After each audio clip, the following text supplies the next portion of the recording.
You can always ask, what's the culture like? And 9 times out of 10, they're going to say it's great because they want you to join. But a better way to ask that is, if you can do some research on the people who are interviewing you and say you see that the hiring manager has been there for 7 years, and you might ask them, I see that you've been at this company for 7 years.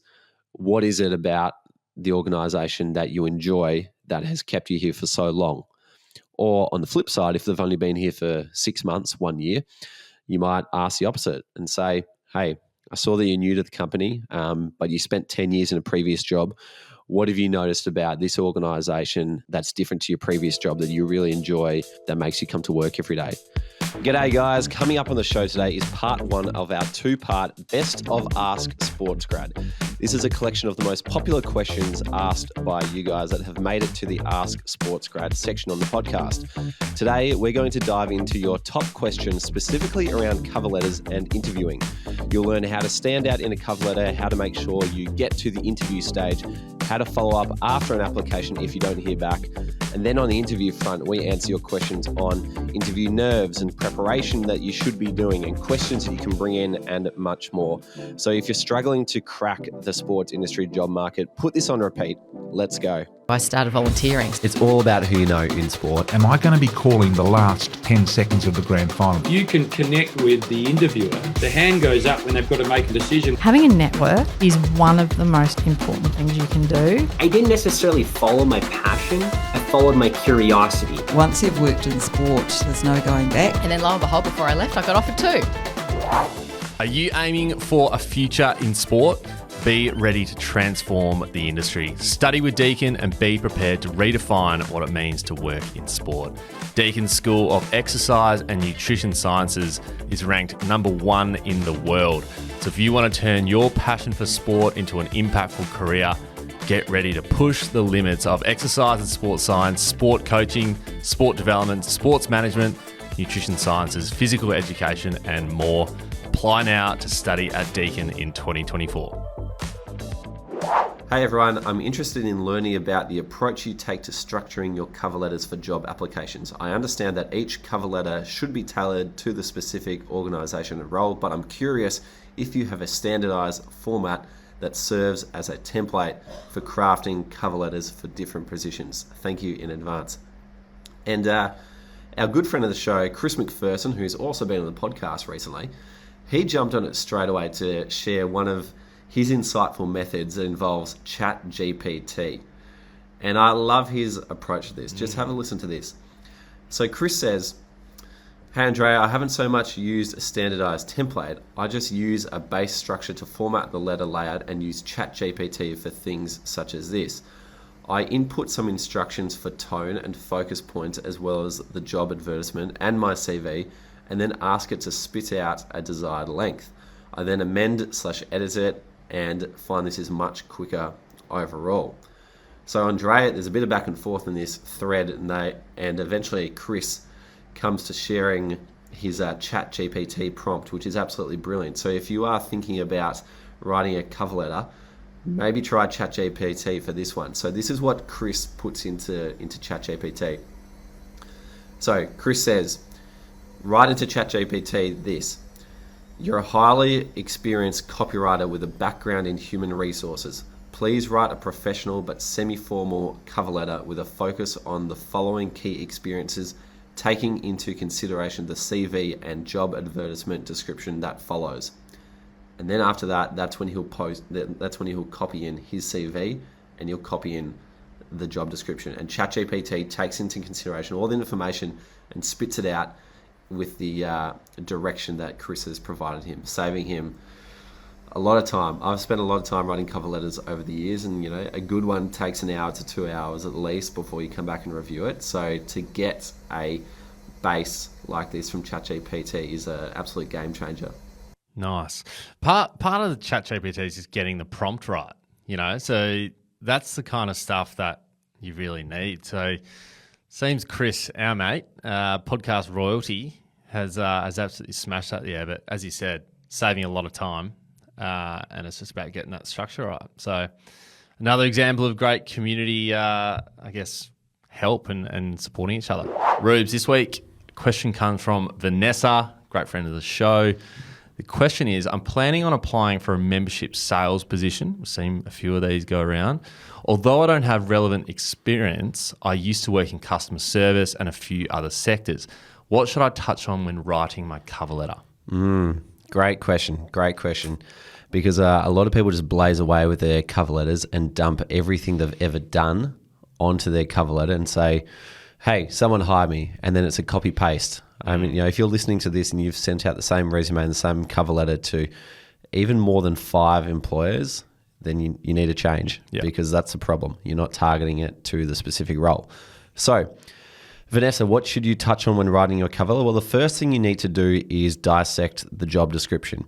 So when you pick up the job description for membership sales officer position, read through it and highlight anything that you see is a notable skill. And job descriptions can be quite lengthy. They can throw a lot of different things in, but go through and underline all the different skills and then write them down on a page and literally count how many times each specific skill was mentioned. For example, something in the realm of communication might be mentioned 5 or 6 times. And so you would then be able to clearly see that, okay, communication is the number one skill that this job requires. You're going to do that for all of the skills, and then you're going to rank them until you can clearly see from 1 to 10 or whatever what the order of priority of skills is for this particular job. You're then going to cut out the bottom 7 and you're just going to look at the top 3. We're not going to take a scattered approach. We're not going to try and fill absolutely everything this job wants to do. We're just going to focus on the top 3 highest priority skills that this job requires. And what you're going to do is you are going to think back to a time when you have demonstrated this skill. And you are then going to write about that example using the STAR response, which stands for situation, task, action, result. And that is going to form one of your body paragraphs. You are going to do this 3 times with your 3 best examples for each of the 3 most important skills. And when you do that, they will be able to pick up your cover letter and see, okay, Vanessa has clearly done what we're looking for. Doesn't matter if it's another space. We just need to know that can she hit the top 3 things we need. The only other thing I would add to that is in your introduction, just explain why this role is important to you and why you want to work in sport. Other than that, if you hit those top 3 skills, then you should do very well. Nice. Speaking of a cover letter, we've actually got a template for that as well in our resource hub, which you can find as being part of the SportsGrad communities. A bit of a different flavour this week, and this one comes from an employer who I've recently chatted to, and they gave me this feedback about candidates that they get and sometimes the issues that they find. And they basically said that candidates are often fantastic at describing their knowledge and their experiences in the industry, but unfortunately they lack the ability to link their experience to the actual job description and desired criteria. So question for you, is there anything people can be doing to nail this part of their interview? Yeah, great points, and very interesting that this is coming up, and it's a problem that we see often as well. People often know the core things that they've done, and they might have a few set examples that they know thoroughly and can recall really well. But if there's a bunch of different experience where they have to kind of target their responses to, then it can require a bit of tailoring of your response to make sure you're using the best example possible. So the way to do this is, firstly, you want to get an understanding of what are the different skills needed to do the job, and you want to get a list of all the skills that you possess as well. And then it's up to you to understand that list of your own skills and be able to pick out one at an immediate request and match it to the skill that you're being asked.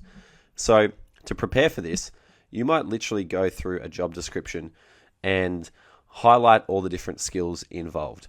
And some job descriptions may ask 25 different things of you, but that's okay because that's good practice. And so once you've got this list of skills from the job description, then you want to, underneath each of them, you want to start to list out what are your best examples. So for example, if it requires you to have sales experience, when have you done selling? Or if it requires you to have written communication experience? When have you done that? And so literally just start to dot point all the different experiences you have under every single type of skill that they require. And you want to do this for quite a bit of time, because you are increasing your awareness of what you can do. And that becomes really important when you get to an interview and they ask you about maybe skill number 7 on the list that you identified. And you've got to realize, okay, actually my best experience that matches this is this niche experience that I had in a 2-month internship, for example, rather than, the core experience that you tell everybody about. So really being able to match your skills to the job description is a combination of having the awareness of what your skills are and the ability to recall the right example at the right time. And the only way that you can do that is by spending the time to get to know your professional experience. Love that. Yeah, you're dead right. It's all well and good talking about the experience you've had, but at the end of the day, if you're not matching it up with what they're actually after, then you'll be one of those guys that look really great on paper, but when you present, it's not quite going to hit what they're wanting. So yeah, that's awesome, and some really easy steps just to nail that each time. So it's good. I like that flavour of question. Maybe you should chat to the employers on the podcast a bit more and get their insight as well.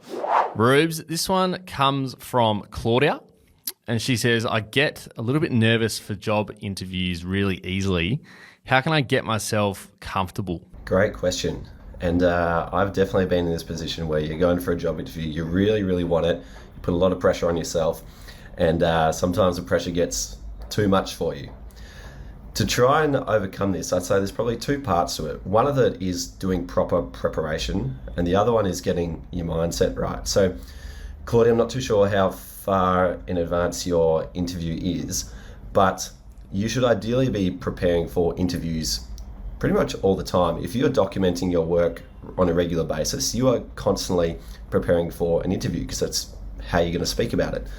But if you've got an interview in a week's time, I would spend every single day writing down potential answers or writing down stories about your experience, and then spending more time talking to your friends about that. Literally call up your friend, call up your mum, your dad, and just say, hey, can you ask me a few questions about what I've done in my recent internship or in my recent job? And that gives you a chance just to talk about your experience. So the more that you can write down your answers and practice speaking them to anybody in any format, the more comfortable you'll get. So proper preparation always helps with confidence, because then you feel like you know what you're going to say on the day. The other part is your mindset. And Claudia, if you're like me, sometimes you can put a lot of pressure on one particular event in one particular point in time. So to try and overcome this, you really have to zoom out and look at the bigger picture. There will be other job opportunities that come up. You do have a lot of time to grow your career. Your entire life does not hinge on this one particular job interview. If it goes wrong, that's okay. In fact, if it goes wrong, you're going to get some amazing feedback and some amazing experience that will take you further than you probably could have gone before.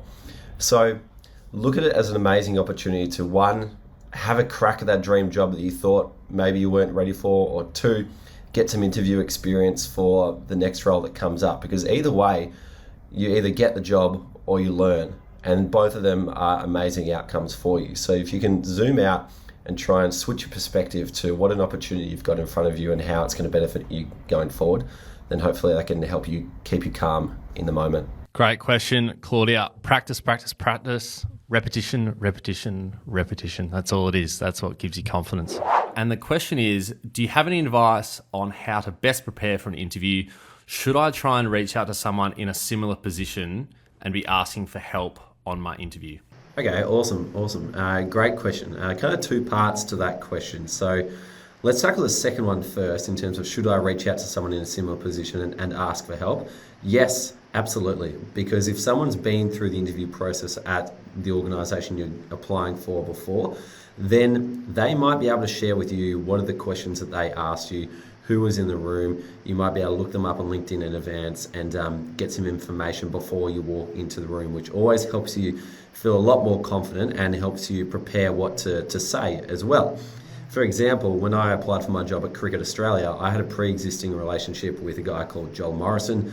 Before I went to my interview, I called up Joel. He spent 45 minutes on the phone with me and he said, Ruben, you need to prepare for these things. And that led me to ultimately being successful in the interview. So yes, definitely reach out and ask for help where you can. In terms of best advice to prepare for an interview, well, there's kind of two things to understand when you're preparing for an interview. And that is, one, what is the organisation looking for? So what things do you really need to hit on the head to make sure that you are satisfying their needs? And then secondly, how do you say that in the most compelling way? So let's start with the first one. How do you make sure you're answering all the things that address their needs? First, it comes from a deep understanding of the organisation, who they are, what their goals are. So a lot of that information will be on the job description, and one thing you want to do is go through and dissect the job description. So you want to pull it apart and find out what are the top skill priorities that this job is looking for, and the top character priorities that this job is looking for, and literally rank them 1 to 5 or however many come up.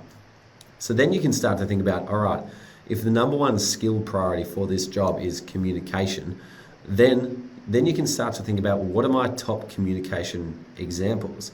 And that leads me to part 2, which is how do you say what you need to say in the most compelling way. Now, this is where you can introduce frameworks to how you give your interview answer. And a very, very easy one to use is the STAR framework. So that stands for situation, task, action, result. So for example, if you had an example where you've used strong communication in the past, you would then run it through the STAR formula and to give your answer. So let's say you use strong communication when you're working in a team. And so for me, I might use it, if I was applying for my job at Cricket Australia and the topic of communication came up, I might say that let's start with the situation. In my role as president of the Deakin University Sport Society, it was my task to lead a team and grow the membership of this organisation to help our peers get jobs in the sports industry.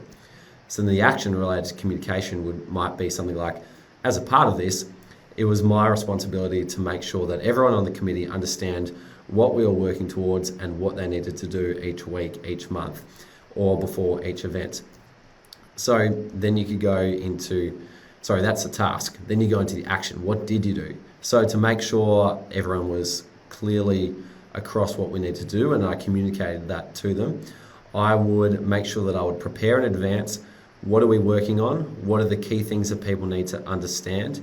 And then I would deliver it to them in our meeting. And then I might follow up with an email just in case anybody forgot to say, hey, here are the top 3 things that we're working on this week.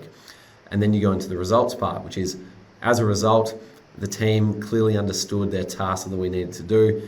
Everyone was able to do it, and which led us to running a smooth event for 50 people, which generated, $1,000 of income for the club.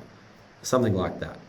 So first, understand the needs of the organisation, and then find your best example and turn it into a STAR response. Love that. I think with this as well, at the end of the day, it just requires time and a little bit of effort to put these examples together. You could go into it and wing it and have a crack at that. But if you put in some time to really identify some key areas that you've done certain things and you've got these stories lined up around what you've done, it's gonna save you so much time. So yes, it's like a little bit of a process. It's hardly a process. It's pretty simple. But if you put in that time, you've got these examples for the rest of your time. So just get to work and understand yourself. I think that's the biggest thing. And an example from me as well, Rubes, like when I went for my partnerships secondment when I was at Cricket Australia, I got in touch with one of the account managers, Lena Staropoli, podcast royalty, previous guest. Episode 24. And picked her brain on what the role is, what it's about, what they're looking for, what the hardest parts of the job are, like what it looks like. And I think that really helped me understand the role a bit better. So if you've got those connections and you're able to speak to people inside, it cuts that process in half of actually understanding the role. So I'd absolutely try and reach out to people before you go for a role. I've applied for a few full-time roles and was happy with my application. I was just wondering if anyone here has followed up an application with an email or a phone call after applying to touch base with the employer about how I went with the interview. Great question, Ari, and a very common problem. A lot of people getting left on scene by the HR teams who can't get back to everybody. So there's a few things to touch on here. First, I'm going to give you the employer's perspective. Then I'm going to give you a reactive approach and how to follow up after you've applied for the job. And then I'm going to give you a proactive approach so that you actually don't get left on scene again. So to give you a perspective on employers in sport, for popular entry to mid-level jobs, they're getting hundreds of applications. And I'm not exaggerating when I say that. So they literally cannot get around to getting back to everybody who applies. So if you never hear from them again, it's not because they don't like you, they don't want to help you. There's just not enough time in the day for them to treat everybody as everyone would probably like to be treated and get the feedback that they would like to be treated. That is the unfortunate reality of a lot of jobs in sport. There's just so many people to reject. So if you want to get some feedback or find out where things are at, I would go onto LinkedIn, connect with them, and follow up in a polite manner. Just say, hey, I've sent my application in, was wondering where it's at, but you don't want to do that too soon. So I would probably wait a week and a half. I think about 10 days is about the right amount of time. Within a week, it's kind of like they're probably still interviewing people, sorting through things. Within 2 weeks, that's probably when they've had enough time to get through everyone. Or if you want to find out when the right time to follow up is, ask in your interview. So I would wait probably 10 days to follow up, and I'd go through LinkedIn. I'd use an email if you can. Or if you have a connection inside the organization, then that can help you as well. Now, a way to not get left on scene a second time is actually get to know the interviewers and get to know the hiring manager before you apply for the job. So if you see a job come up, I would reach out to the person who's hiring and I would say to them, hey, I'm interested in your job. Is there any chance I can have a quick chat to you to see if I'm a good fit? And if you can get on the phone with them before you've even applied, when your application comes in and when you see the time to follow up, whether it be after you send in your resume or after you interview, because you have a pre-existing relationship with this person now, they are going to be a lot more inclined to follow up with you. So I would do the work in advance to make sure that you get the feedback at the end. Yeah, love that. Love that. I think big one with this is not pestering them. Like sometimes you gotta sort of swallow the bitter pill. And like you said, I think 10 days is probably a good amount of time. Like you don't want to be that person that follows up within a day or 2 days, because then that probably just puts more stress on them. But also like if it's been a couple of weeks, say, and they haven't got back to you, I think the LinkedIn message is great because you can always be like, hey, like it was great to interview last week. Understand I might not have got it because it had been a bit of time, but you could be like, would love to be kept top of mind for the next role that might come along, and hopefully I might be successful there. So you're not you're kind of admitting defeat, but you're also remaining in their mindset and taking it like a champ. So it's a tough one to go through, but I think getting to know them first of all is probably the key to that. Exactly right. The worst thing you can do is put the wrong impression on their mind going forward when you're unsuccessful. Yeah, totally.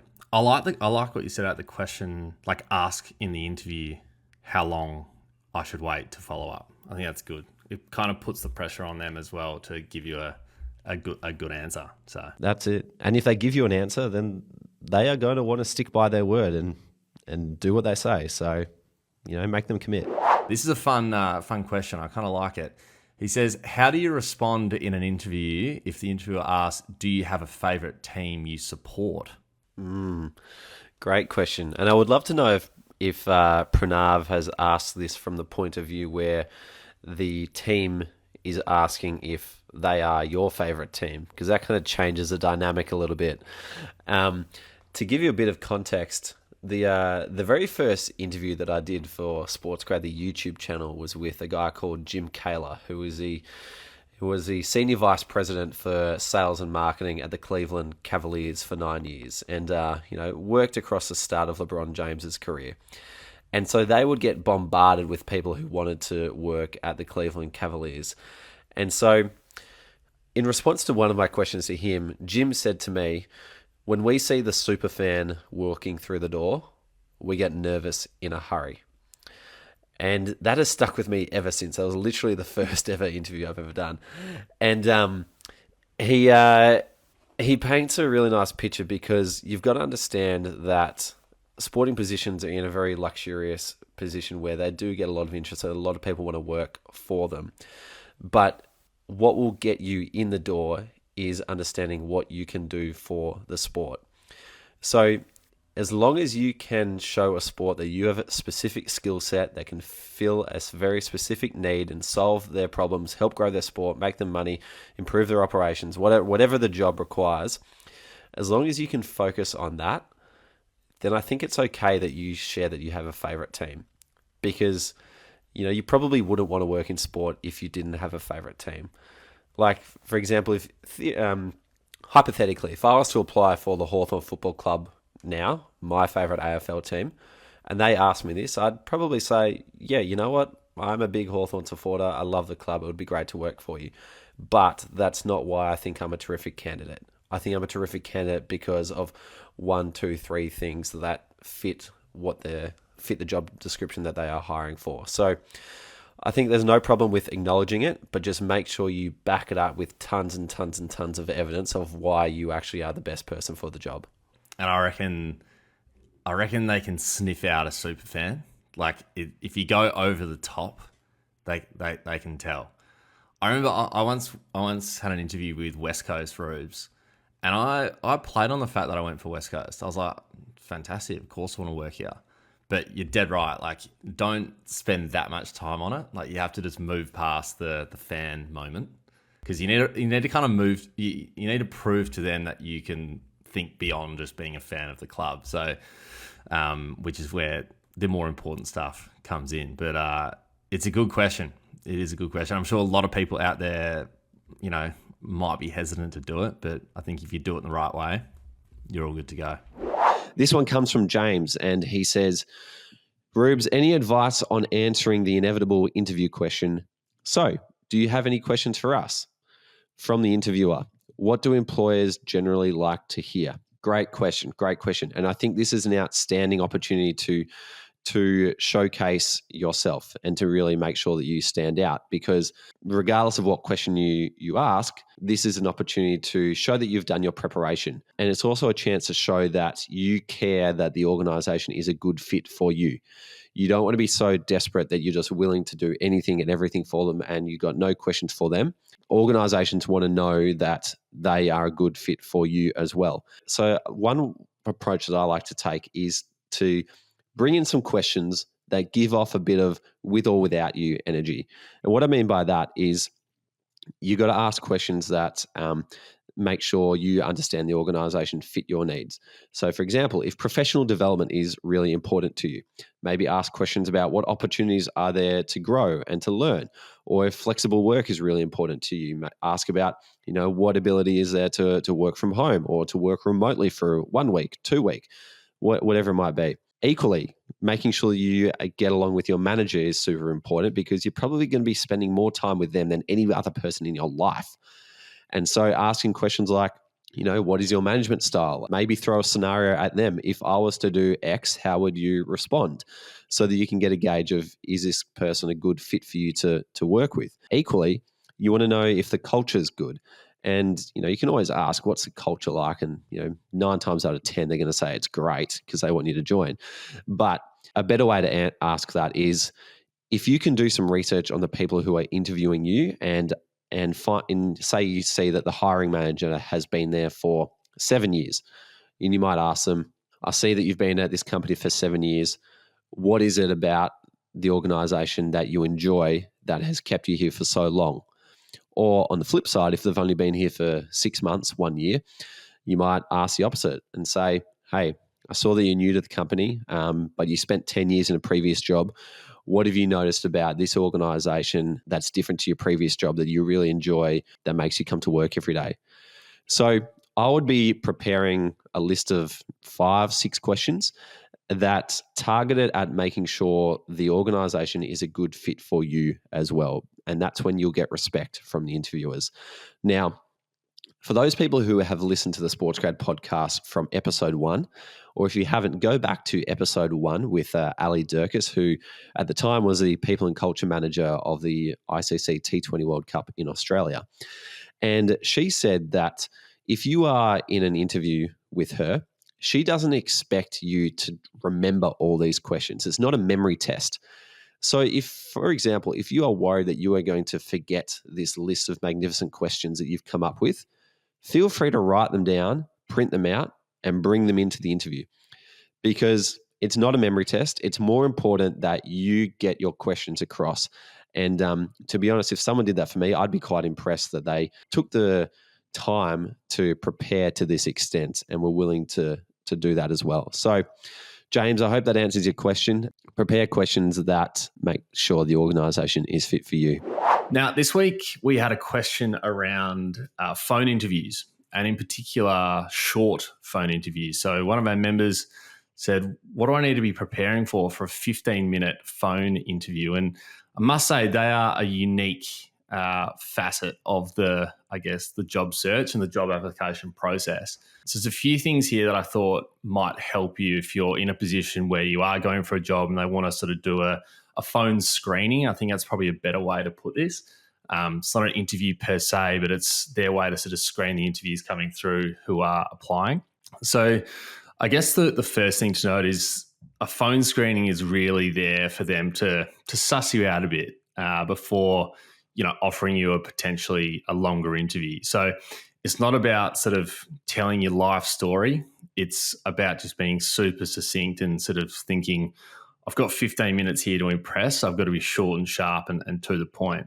And what I'd say about that is, number one is absolutely have your why figured out. So why do you want that job? Why are you applying? Why does it interest you? Be really, really prepared to answer that question, because that's likely what they're going to ask you first up after a little bit of small talk. The other thing I'll say is bring the energy on the call.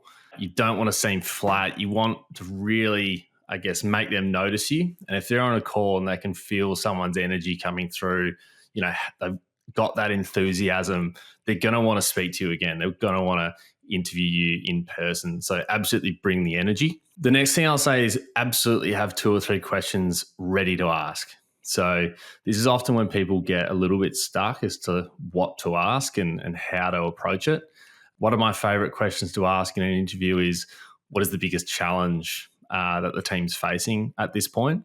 That question might be saved for an in-person interview, and it's less around, the nitty-gritties of the role. But I think on a phone screening, it's probably an opportunity to ask questions around like what the pay is, or what is the work from home requirements? Do I need to be in the office? Just getting a little bit of an understanding about the periphery of the role and understand a little bit what it's going to be like, a day in the life of doing that role. So absolutely have some questions answered, and that contributes to the energy that you're going to bring on that call. The last thing I'll say is see this phone screening as a way to get a little bit more comfortable before the real deal in person. I know from experience, like I've had a few phone calls before interviews, and knowing that I've essentially met one of the interviewers on that call gives you a little bit of confidence and makes you feel a bit more comfortable. So really use it as an opportunity to get a little bit comfortable, meet the person, ask a little bit how their day is, whatever it might be, but see that as an opportunity for you to increase that comfortability when you do get a job interview, fingers crossed. So there's probably 3 or 4 little tips that you can use for a phone screening, and hopefully that can help you out in the upcoming one coming up. Hey friends, one last thing before you go. If you really want to make an impact in sport, then subscribe to the SportsGrad newsletter. Inside, we share all the latest job openings and networking events, so you're always aware of opportunities to land a job and grow your network. Plus, we share a Q&A with a professional on how they grow their career in sport. Here we talk about things like how they moved overseas or negotiated their salary or landed a new job or promotion, made a career change, and so much more. It's kind of like a little boost of inspiration in your inbox before the weekend. So if you're like us, you're career driven and you're keen to progress quickly, you're going to love the SportsGrad newsletter. To get it, head to sportsgrad.com.au/newsletter to subscribe or follow the link in the show notes. See you next time.